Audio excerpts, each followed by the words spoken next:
So still on the series of the narcissistic manager. Um, I'm just going to discuss some of the tools they might use to basically control you and beat you down. Um, narcissism is such a difficult word to say, isn't it? Seems like too many. Really difficult word anyway. But the narcissistic manager is a quite a nasty piece of work when he's or she's um, mad at you or wants revenge and this kind of stuff. So it can get quite evil and nasty. And that's not to say to stop fighting them or not, to stop avoid your work or something like that. But it's quite difficult. I've been on the other end, as I said. I know a lot of people have been the other end, and it's actually quite difficult. It's really because they'll never see their own fault. They never see their own part in this. It's always going to be about you. And even if you proved every single bit of your argument, and I know a very close friend of mine proved his case beyond a shadow of a doubt. It's very unfair what they did to him, and really tried to destroy the person, and won outright, and they still fought. They still claimed they went right. So like that's the thing. It's like, is it worth winning? I think losing is better. My case being lost, I think it's better because it's that piece of now I'm out. I don't have to keep going back to court to fight again and again and again. I'm out. So I think losing is really, really, really winning in the end. It's a very positive thing. So some of the tools anyway to use is obviously, as I mentioned, bullying, the intimidation, try to ridicule you, undermine you in public, humiliation, all this kind of stuff, because you're the problem, not them, and you're a really terrible employee and not them, and you're stupid, and even maybe if they don't use those words, they might do it in a way that we've already told you this. How do you not know this? And you're left standing there feeling those things, like feeling horrible.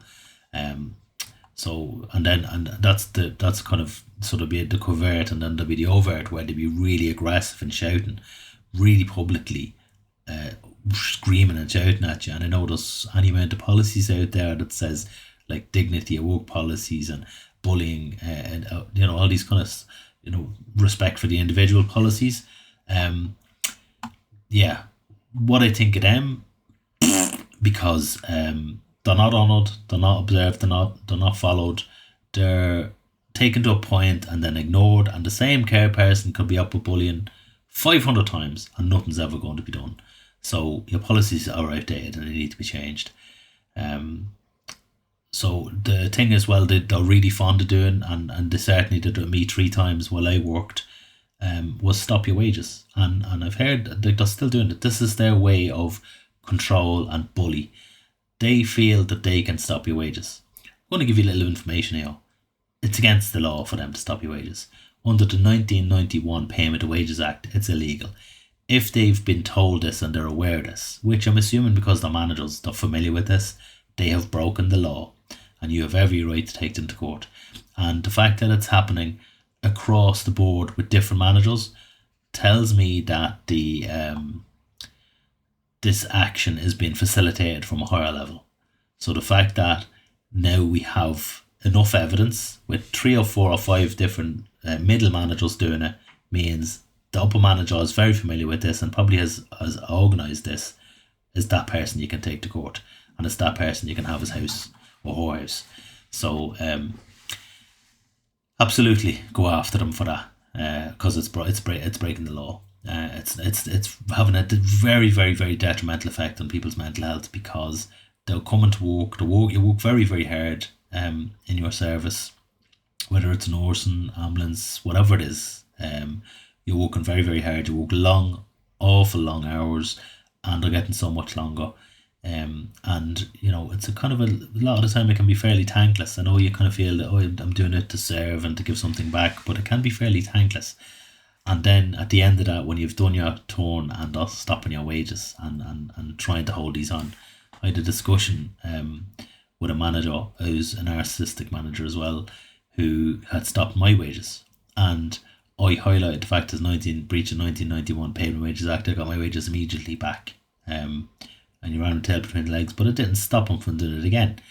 And he also came back then and tried to get, this is the thing they try and sneak in to get to know where your weak spots are. They'll try to plumose their way in and be nice and use their charisma and they'll say things like, "Oh, yeah, you've lovely family and all. That must be very hard on you. I don't. Would you like to take any more shifts? This kind of stuff." So they tried to get to find out, is that hurting you? Has it hurt you what they've done to you? And if you give them any information, they'll use that to destroy you. So that's a tool. Do not tell a manager any information about yourself. Try to keep a very, very professional relationship.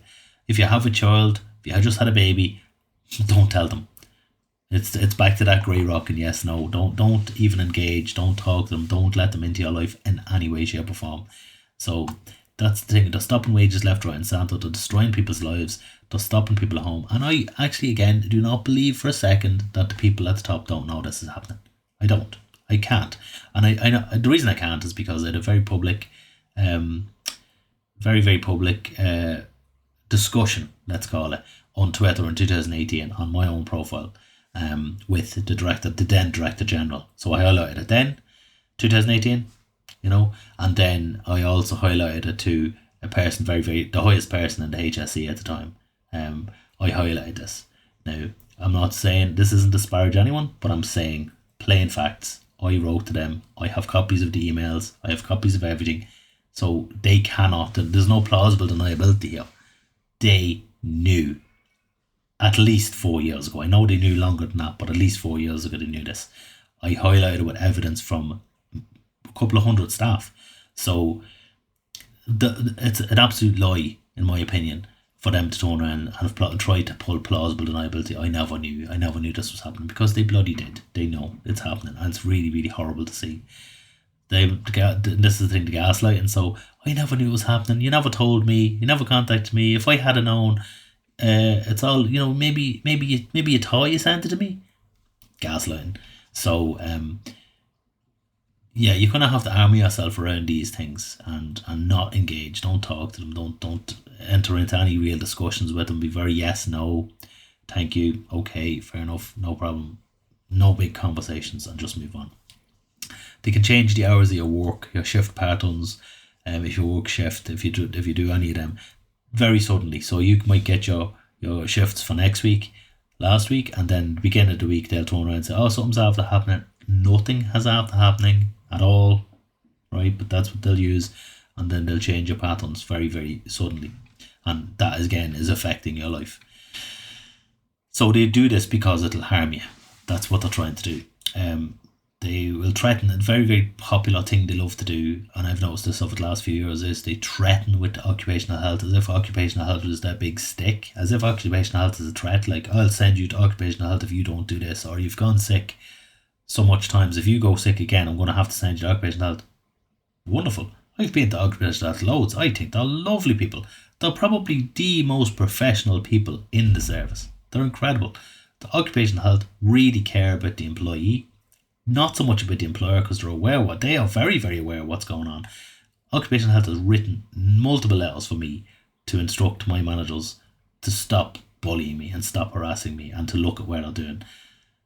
What they do, you move a manager, that manager's gone, starts again, and then you send back to occupational health, and the letters, and just keeps happening. The cycle just keeps continuing. So they tried no occupational health. Interestingly, the thing that they're saying is that they, like, if they come out and say, "I didn't know this was happening," again, I'm going to say that's a lie. They have policies in place to prevent, not me, but they've policy in place to prevent employees, when you're in the job, you sign a policy, and in that policy, now I'm paraphrasing because I can't actually remember the wording of it, but I remember I refused to sign it, and nothing ever came back.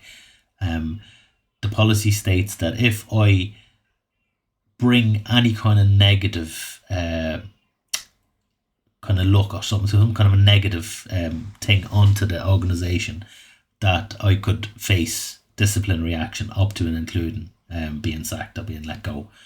So essentially what it's saying is, if you put it all together, it's saying if you talk about the job outside of the job and anything other than a perfect positive attitude in public media, you're not allowed to talk at all. You're gagged. You're not allowed to talk about the job on public media.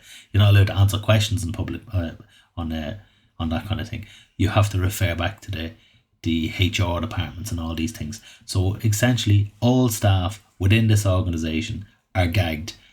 at risk of losing their job if they come out and say it. So I'll just say here to finish up, I am in awe of whoever the first person was to break this.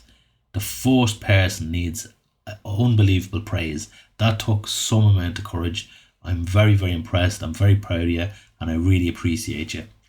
I've been working so hard over the last few years to push this out and try and get people to notice it.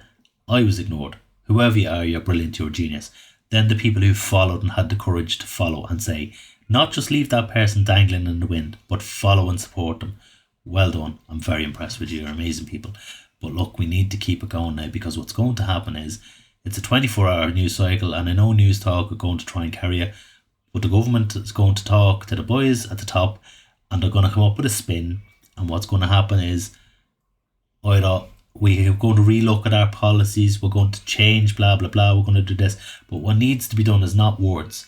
It needs to be said, this is actually happening now. We're auditing our management structure.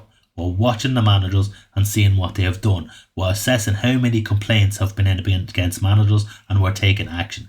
Anything less than that, honestly, you're wasting your time, and everyone has wasted their time, and it's just going to start all over again. And in that case, why work in a job like that? Why work for a company like that? Okay? Your mental health is more important. And again, as I said, if you need to talk to me, I'm here. I hope this helps some way. Thank you.